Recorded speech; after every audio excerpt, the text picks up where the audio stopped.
Today, Tuesday, January 20th, 2026.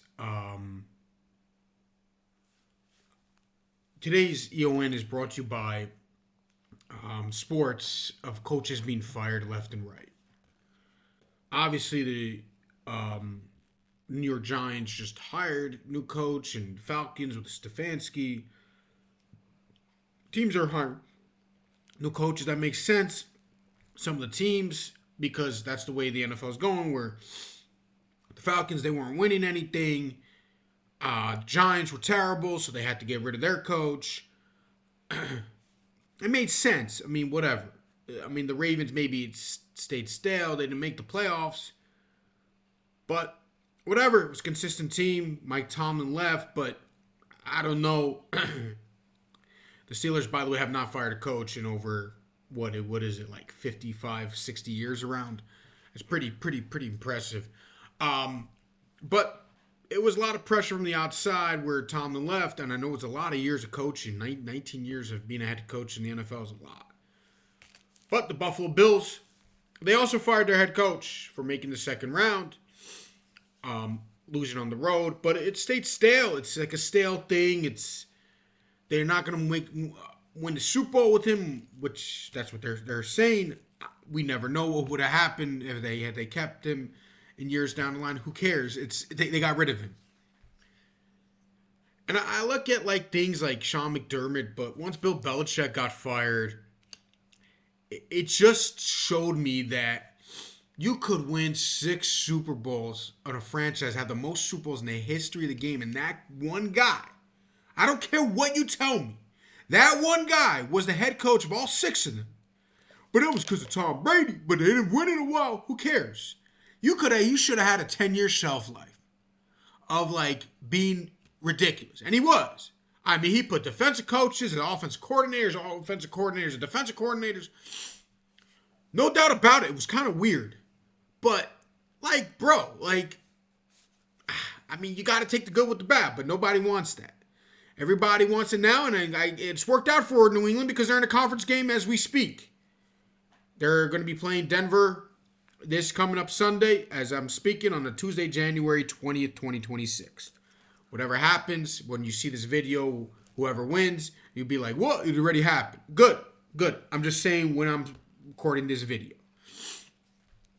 And I see it's just like a thing, and like people are excited in the New York Giant fans that they got this coach, John Harbaugh.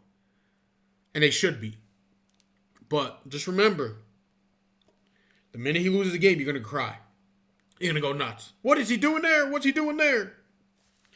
And it's not that long before he's on the hot seat unless you're a 1 seed every year. Because this is the way it's going now.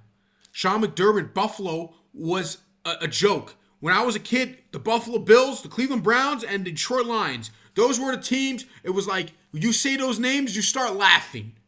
You start laughing because other teams, even though the New York Jets have become that, and the New York Giants, by the way, the New York Jets, people like the same old Jets. Jets were always this 500 team, and they always look good, and then they blow it, whatever, in random spots, and they look bad at random times. But you know they were like competing. They were going to compete.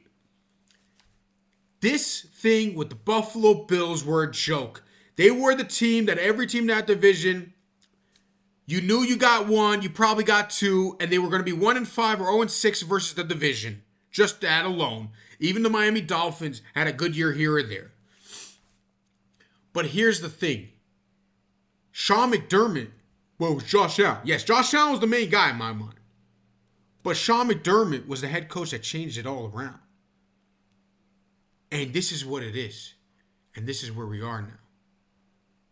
And it's just like the Buffalo Bills were a joke. They have not sniffed anything. This guy's in a conference game. This guy's a second round. And this guy's just thrown out the door. And it reminds me like going to sports with the New York Knicks. As I'm speaking, the New York Knicks have lost, 9 out of 11 games? They had struggles last year, too, and made the conference finals. They were a consistent second-round basketball team. With the way the Knicks are going, unless they get Giannis, it does not look like, it just looks like it's going to be this year or next year, and it's going to be like a totally different Knicks vibe. That's what I see. Now, I could be wrong. And if you see this a couple years from now, I might be wrong. And I'll admit I'm wrong. But, dude, that guy brought consistency to the team. And you were trash for 20 years. You were garbage. Garbage, literally. Since the 99 with the Buffalo Bills, since the, what is it, the Music City Miracle, you have not done anything. You've done nothing. Zero. Literally zero. And this guy took you and made you like a part of the world. Buffalo, no one cares if they're part of the world or not when it comes to football. Nobody cares. People care about big towns. The New York Knicks, basketball survived without you being a thing, and includes the mellow teams. Sorry for that 1 year. Nobody. The Knicks were nobody. And this coach brought a consistency. The Knicks are somebody. Now, were they the best? No. But you threw the guy out. And you're looking at it like, yo, you're throwing away your consistency. Now, that's the way I believe. Now, you can win the championship for 1 year, and it's a risk. But Mike Brown, has he built consistent teams? No. He's built great teams that had chances to win in Cleveland. Sacramento, he had a year. He had the Lakers. He had a year where they made the second round. But it was never consistency with it. It was consistency with Tibbs. You know you're not going to win. Not going to win the title. You're going to outwork your players. You're going to be a playoff team. Grind it out. Chicago, New York. But it's consistency. And you're just throwing it out the window. And you don't care. You just say, well, it was time. What time for what? Time to go back to shit? Fine. Go ahead. I don't care. Just so you know, that's what you are. And that guy was the reason why. Oh, it was Jalen Brunson. Well, it was before Jalen Brunson.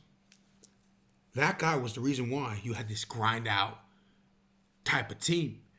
That guy was the reason why you were consistent. Because Sean McDermott, whoa, it's Josh Allen. Well, Sean McDermott, nothing was good before him.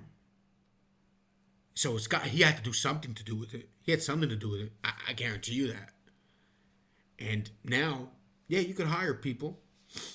And you could have a year or two and possibly win it. Maybe Josh Allen is. Maybe he is the Brady Manning of the era, which I don't see with him and Mahomes, which doesn't matter who you got, you're in the playoffs every year. Okay. I have a hard time believing that. But this is where we are. And I have to say this, talking about Josh Allen. Josh Allen's a nice player. And he should be a hero in Buffalo forever. For Buffalo Bills fans, he should be the greatest thing ever, what he's done there. Because you were trash before he showed up. He was, I believe, second MVP. He was the MVP and he earned an MVP.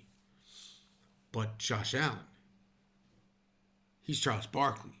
Mahomes is Mike. That's it.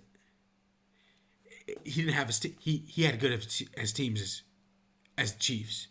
Okay, Tyreek Hill did not play in the last two Super Bowls that Mahomes won, or last three that he played in. No, Tyreek Hill wasn't there. You had teams. Buffalo had teams. Enough with the excuses. Enough with people trying to excuse everybody about losing and getting. He's not as good as that team. He is. And by the way, if you're the quarterback, just like in basketball, more in basketball, the quarterback is the main player. You're the biggest help, is you. And you have help. You had help on your teams. I don't want to hear it. You had Diggs. You had solid defenses. Okay? Good safeties over the year. You had players. I don't want to hear it anymore. You just find a way to lose. And this past Sunday against Denver, that's on you, the fumbles. You fumbling the football? As Denzel says, remember the Titans. Coach Boone. Your blockers don't fumble the football. Your blockers. How many feet are in a mile? Yeah. Your blockers do not fumble the football. But he was pressured. The blockers don't fumble the football. He fumbled the football. You got to understand that everybody in the world, whoever fumbles it, your blockers don't throw to the other team. It wasn't your blockers. Enough with the blockers, everybody. You fumble the football. You throw the ball to the other team. CJ Stroud. It wasn't the blockers. Have a good day.